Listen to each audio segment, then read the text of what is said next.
आखिर क्यों साल 1903 में उड़ीसा के कोणार्क मंदिर के मुख्य दरवाजे को रेत और बालू से पूरी तरह से ढककर अचानक बंद कर दिया गया? आखिर क्यों 118 साल से बंद है कोणार्क सूर्य मंदिर का ये रहस्यमय दरवाजा? आखिर क्यों भारत सरकार भी इस दरवाजे खोलने से डरती है? ये एक ऐसा मंदिर है जो सैकड़ों सालों से रेत में दफन था, और क्यों इस मंदिर के ऊपर 52 टन का चुंबक लगाया गया? आखिर क्यों इस मंदिर को बनाते वक्त अधूरा छोड़ दिया गया? क्या यह मंदिर शापित है? आखिर इस मंदिर को बनाने वाले कारीगरों ने आत्महत्या क्यों कर ली? क्या इस मंदिर में रात के वक्त नर्तकियों की नाचने की आवाजें आती है? ऐसे कई रहस्य है इस मंदिर के बारे में, जिसे अगर आप सुनेंगे तो आपके होश उड़ जाएंगे। दोस्तों, आज हम बात करेंगे कोणार्क सूर्य मंदिर के उन रहस्यों के बारे में जिसे भारत सरकार भी सबसे छुपाती है। तो चलिए इस वीडियो को शुरू करते हैं। कोणार्क सूर्य मंदिर, ये मंदिर भगवान सूर्य को समर्पित है। इस मंदिर की भव्यता के कारण ही ये देश की सबसे बड़े 10 मंदिरों में गिना जाता है। कोणार्क का सूर्य मंदिर उड़ीसा राज्य की पूरी शहर से लगभग नीले जल से लबरेज चंद्रभागा नदी के तट पर स्थित है। इस मंदिर को पूरी तरीके से सूर्य भगवान को समर्पित किया गया है। इस मंदिर की रचना इस प्रकार की गई है जैसे एक रथ में 12 विशाल पहिए लगाए गए हो और इस रथ को 7 ताकतवर बड़े घोड़े खींच रहे हो और इस रथ पर सूर्य देव को विराजमान दिखाया गया है। यहाँ मंदिर से आप सीधे सूर्य भगवान के दर्शन कर सकते हैं। मंदिर के शिखर से उगते और ढलते सूर्य को पूर्ण रूप से देखा जा सकता है। जब सूर्य निकलता है तो मंदिर से यह नजारा बेहद ही खूबसूरत दिखता है। ऐसा लगता है जैसे सूरज की निकली लालिमा ने पूरे मंदिर में लाल नारंगी रंग बिखेर दिया हो।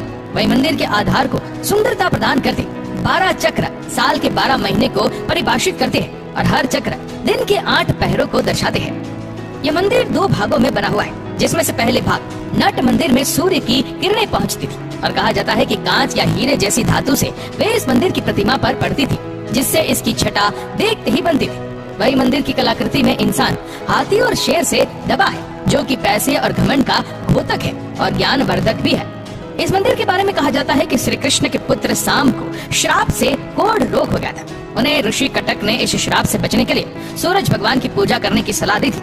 साम ने मित्रवन में चंद्रभागा नदी के सागर संगम पर कोणार्क में 12 वर्षों तक तपस्या की और सूर्य देव को प्रसन्न किया। सूर्य देव जो सभी रोगों के नाशक थे, इनके रोग का भी अंत कर दिया, जिसके बाद साम ने सूर्य भगवान का एक मंदिर निर्माण करने का निश्चय किया। अपने रोग नाश के उपरांत चंद्रभागा नदी में स्नान करते हुए उन्हें सूर्यदेव की मूर्ति मिली।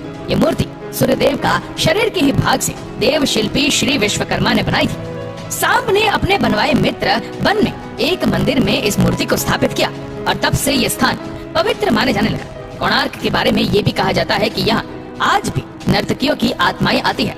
अगर कोणार्क के पुराने लोगों की माने तो आज भी यहाँ पर शाम को उन नर्तकियों के पायल की झंकार आपको सुनाई देगी, जो कभी यहाँ राजा के दरबार में नृत्य किया करती थी। इस मंदिर का निर्माण एक सैंडविच के तौर पर किया गया है, जिसके बीच में लोहे के प्लेट थे, जिस पर मंदिर के पिलर रुके हुए थे। ऐसा भी कहा जाता है कि मंदिर के ऊपर एक 52 टन का चुंबक रखा हुआ था, जो कि इन खंभों से संतुलित था। इसी के चलते भगवान सूर्य की जो प्रतिमा थी वो हवा में तैरती हुई रहती थी, जिसे देखकर हर कोई हैरत में पड़ जाता था।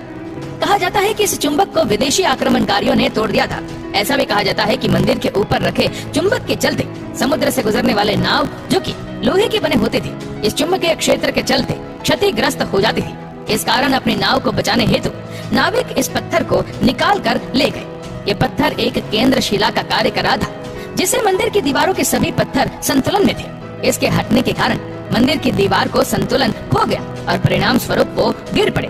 परंतु इस घटना का कोई ऐतिहासिक विवरण नहीं मिलता और न ही ऐसे किसी चुंबकीय केंद्रीय पत्थर के अस्तित्व का कोई ब्यौरा उपलब्ध है। सन 1568 में उड़ीसा में मुस्लिमों का आतंक नियंत्रण में हो चुका था, परंतु इसके बाद भी हिंदू मंदिरों को तोड़ने के निरंतर प्रयास होते रहते थे। इस समय पुरी के जगन्नाथ मंदिर के पंडों ने भगवान जगन्नाथ की मूर्ति को श्री मंदिर से हटाकर किसी गुप्त स्थान पर छुपा दिया था।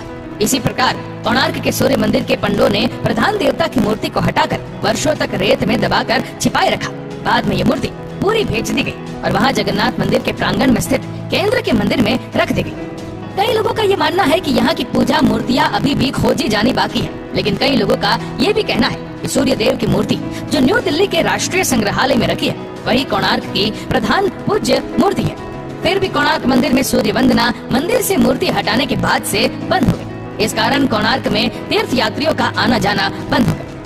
कोणार्क सूर्य बंदरा के समान ही वाणिज्य गतिविधियों का एक कीर्तिमान नगर था, परंतु इन गतिविधियों के बंद हो जाने के कारण ये एकदम से वीरान हो गया और कई सालों तक रेत और जंगलों से ढका रहा। फिर बाद में इस मंदिर को खोजा गया, लेकिन इसके कई हिस्से बहुत ही बुरी हालत में पाए गए। फिर बाद में ऐसा कहा जाता है कि कई आक्रमण और नेचुरल डिजास्टर के कारण जब मंदिर खराब होने लगा तो 1901 में उस वक्त के गवर्नर जॉन वुडबर्न ने जगमोहन मंडप, जो कि इस मंदिर का प्रधान मंडप है, उसके चारों दरवाजों पर दीवारें उठवा दी और उसे पूरी तरीके से रेत से भर दिया ताकि ये सलामत रहे और इस पर किसी डिजास्टर का प्रभाव न पड़े। इस काम में करीबन 3 साल लगे और 1903 में ये पूरी तरीके से पैक हो गया। वहाँ जाने वालों को ये पता नहीं होता कि मंदिर का अहम हिस्सा, जो कि जगमोहन मंडप है, वो अभी तक बंद है। बाद में एएसआई ने इसके अंदर के हिस्सों पर शोध कार्य आरंभ किया। कई बार लोगों के दर्शन हेतु इस मंदिर के मुख्य दरवाजे को खोलने की बात कही गई, परंतु 118 साल बीत गए और आज भी ये आलम है कि ये बंद है। आप इंटरनेट पर और आर्टिकल के माध्यम से पढ़ सकते हैं कि न जाने कितनी ही बार इस मंदिर के मुख्य दरवाजे को खोलने का जिक्र हुआ, लेकिन बार बार आखिर में ये निर्णय बदल दिया गया। क्या सच में इस मंदिर को प्राकृतिक आपदा के बचाव के कारण ही बंद किया गया है या कोई और वजह थी इसको बंद करने की? ये सारे सवालों से पर्दा तभी उठ सकेगा जब ये दरवाजा खुलेगा